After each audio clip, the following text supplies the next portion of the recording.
নমস্কার, সকলকে স্বাগত আমার এই ছোট্ট একটা ইউটিউব চ্যানেলে। আমি হচ্ছি তোমাদের প্রিয় ড্রিম গার্ল। আজ বাড়ি যাওয়ার দিন। মানে বাড়ি ছেড়ে হোস্টেলে যাওয়ার দিন। তো আজ জার্নিটা অনেক দুঃখদায়ক। কারণ অনেক দিন পর বাড়ি এসেছি আর বেশি দিন থাকতেও পারলাম না। হ্যাঁ, হয়ে গেছে রথযাত্রায়। উল্টো রথ পর্যন্ত থাকার সময় নেই। তো তার আগেই চলে যেতে হচ্ছে। হ্যাঁ, দুঃখ অনেকটা আছে আমার মধ্যে। দুঃখের কথা ছাড়ো সখী, চলো হোস্টেলের জন্য রেডি হওয়া যাক। তো সেই কাসিওর ঘড়িটাই পরে নিচ্ছি, কারণ ওই ঘড়িটা চার্জ নেই। তো ঘড়ি পরা হয়ে গেছে। আর তেমন কিছু সাজগোজের বিষয় নেই, যেহেতু প্রচণ্ড গরম। যা পরবো সব গলে চলে যাবে। ওই বান্ধবীর দেওয়া সেই বিয়েতে পাওয়া পারফিউমটাই লাগিয়ে নিচ্ছি। আর তো নেই আমার কাছে দামি পারফিউম। হ্যাঁ, হয়ে গেছে পারফিউম লাগানো। আর কি করব? আর তেমন তো কিছু নেই। সেই পারফিউমটা ওটাতে পোষাচ্ছে না, তো আরেকটা নতুন লাগিয়ে নিচ্ছি, কারণ ওটার গন্ধটা আমার অতটা ভালো লাগে না। এটাই ভালো।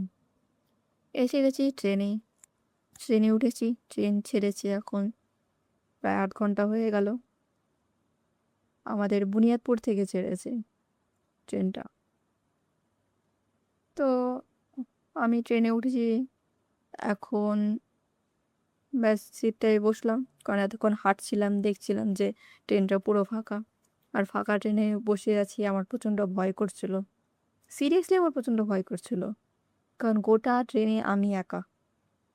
সিরিয়াসলি গঙ্গারামপুর থেকে কেউ আসেনি। যারা এসছে সব জেন্টস আর লেডিস কম্বো কম্বো কম্পার্টমেন্টগুলো আছে না, ওগুলো তো ছিল। এখানে বসে আছি। বসে বসে বোরিং হচ্ছিল, তো ভাবছিলাম কিছু বই পড়া যাক। তো আমার একটা প্রিয় লেখকের লেখা একটা বই, শায়খ আমান, সেই বইটাই পড়ছি। বইটা অনেকটা পড়া হয়ে গেছে, তবু দেখি কতটা আর পড়া যায়। প্রায় ৪০ পাতা পর্যন্ত পড়া হয়ে গেছে আমার। সো এই সেখান থেকেই আবার শুরু করছি। তা আমি পড়ি, তোমরা দেখো। হ্যাঁ, আমার প্রথম থেকে বইটা পড়ে আমার ভালোই লেগেছে। তোমরাও ট্রাই করতে পারো বইটাকে।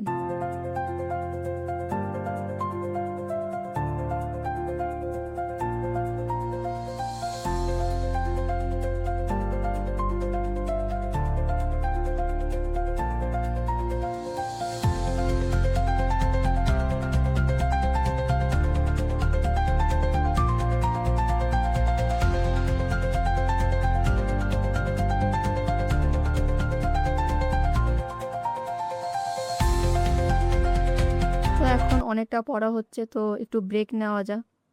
হ্যাঁ, ঠিক আছে, এই পর্যন্ত এটা পড়ে রেখে দিচ্ছি, কারণ একটু ব্রেক নিতে হবে। প্রায় ২ ঘন্টা পড়া হলো। প্রচণ্ড খিদেও পেয়েছে। এখন বাজে ঠিক 10:30। তো ফল খাচ্ছি এখন।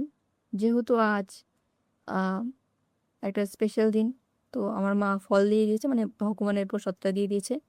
তো পরে খাই ফলটা। আগে একটু গান শুনি ফোন নিয়ে।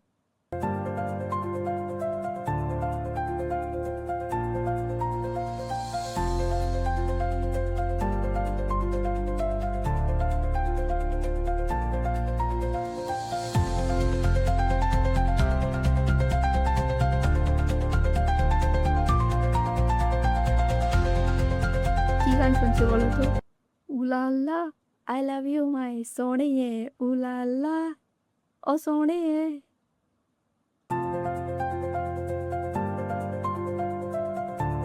তো গান শেষ, আবার বইটা শুরু করা যাক। যেখানে ছেড়েছিলাম সেখান থেকে আবার শুরু করছি।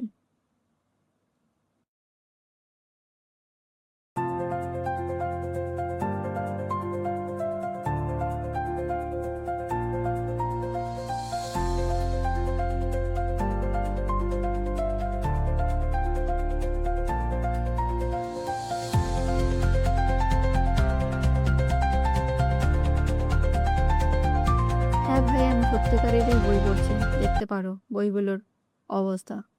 জিনিসটা কি বলো তো? আমাকেও বুঝিও যদি তোমরা জানো বইটা পড়ে। অনেকটা হয়ে গেছে, আরেকটা ব্রেক নেওয়া যাক। প্রায় ১.৫ ঘন্টা হয়ে গেছে, এই পর্যন্ত রেখে ছেড়ে দিচ্ছি। কি খাওয়া যায়, কি খাওয়া যায়? ব্যাগ খুলে দেখলাম কুরকুরে। ওই ভাইটাই আমাকে দিয়েছে কুরকুরে। ওর জন্য এনেছি, ও আমাকে দিয়ে দিল। বলে, "তুমি খেও। তোমারও খাওয়ার প্রয়োজন আছে, তাই না? সবসময় তুমিই দেবে, আর তার বদলে তুমি আমার কাছ থেকে কিছু নেবে না, সে তো হয় না।" দেখেছো ছোট্ট ছেলে কত ভালো বোঝে। সবাই ছোটবেলা থাকতেই ভালো থাকে, তাই না? হ্যাঁ, আমার ভাইয়ের বয়স হচ্ছে এখন ১০ বছর।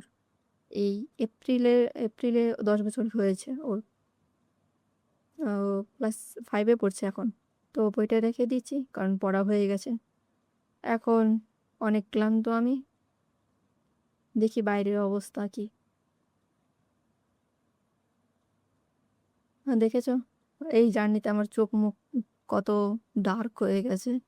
আমার শরীর জার্নি সহ্য করতে পারে না, জাস্ট সহ্য করতে পারে না। প্রচণ্ড অস্বস্তি লাগছে কারণ গরম। জানলা খুলতে পারি না কারণ ট্রেন দিয়ে না একটা বিকট গন্ধ বের হয়।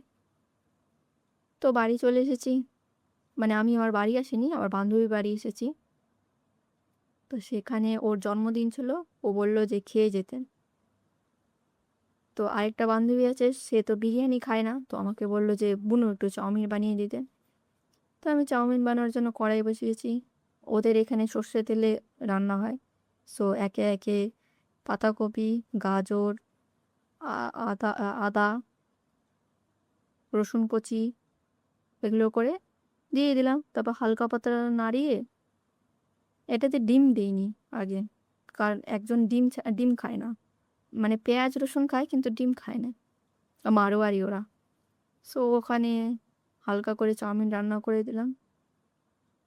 তো চাউমিনটা ঠিক এরকম অবস্থা। কোনো সয়া সস কোনো কিছু দেইনি কিন্তু, বুঝলে?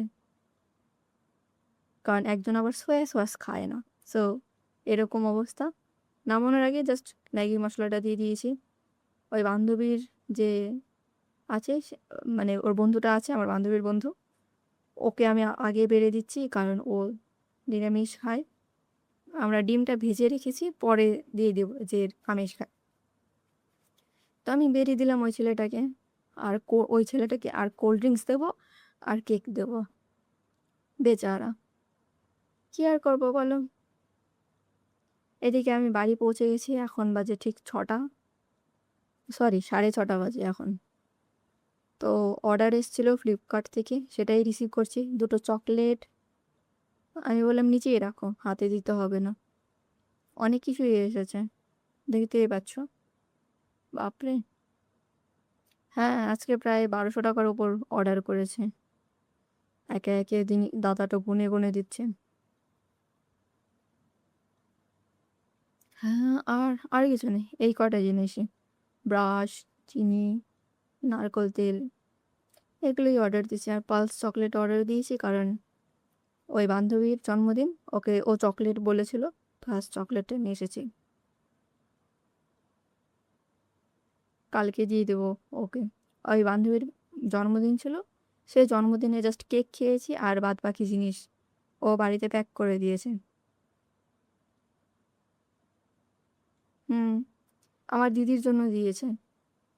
আমি তো কেক খেয়ে এসেছি, মানে দিদি আর আমাকে মিলে দিয়ে দিয়েছে বিরিয়ানি আর চিকেন চাপ। ও গিফট কি দিয়েছি? গিফট দিয়েছি আমি ওকে 1000 টাকা হাতে ধরিয়ে দিয়ে এসেছিল, বুঝলে? আমি জানি না কি গিফট নেবে, কারণ ওর ওর পছন্দ আমাদের পছন্দ আলাদা। ফ্রিজে কোক ছিল, ওই কোকটা বেড়েছি আর দুটো প্লেট নিয়ে নিয়েছি। এক প্লেটে আমি আর দিদি খেয়ে নেব। আর আমি আজ প্রচণ্ড টায়ার্ড। বান্ধবীর বাড়ি গিয়ে প্রচণ্ড খাটাখাটনি হয়েছে। এই বেলুন ফোলানো থেকে শুরু করে ঘর ঝাড় দিয়ে ঘরটা সাজানো, প্লাস ওই বান্ধবীর বন্ধুর জন্য রান্না করা, প্লাস আর খাওয়া দাওয়া হয়ে গেছে, ওই রান্নাঘরটা সাফ করা, প্লাস যে ঘরে বার্থডে পার্টি হয়েছে সেই ঘরটাকে সাফ করা আমি একা করেছি, বুঝলে? আমার বান্ধবী করেনি। আর কেন করেছে? কারণ আমার বান্ধবী, বুঝলে? কোনো খাওয়া দাওয়ার জন্য করিনি। তো আজকের জন্য এই পর্যন্ত। যদি তোমাদের ভিডিওটা ভালো লেগে থাকে তাহলে বলো যে ভালো লেগেছে, কমেন্ট সেকশনে জানিও প্লিজ। আর হ্যাঁ, এই পর্যন্তই। আমার খুব একটা বেশি কথা বলতে পারছি না, কারণ অনেক টায়ার্ড, আগেই বলেছি। জাস্ট ঘুমোতে যাব, বুঝলে? জাস্ট ঘুমোতে যাব। আর হ্যাঁ, আমার পায়ে ব্যথাও হয়েছে। পায়ের মোচড়টা এখনও ঠিক হয়নি। তো কাল পরশু ডাক্তার দেখাতে যেতে পারি। হ্যাঁ, ডাক্তার দেখিয়ে এসে আবার ক্লাস শুরু হয়ে যাবে। হ্যাঁ, তাহলে রাখি। ভালো থেকো। টাটা। Bye bye.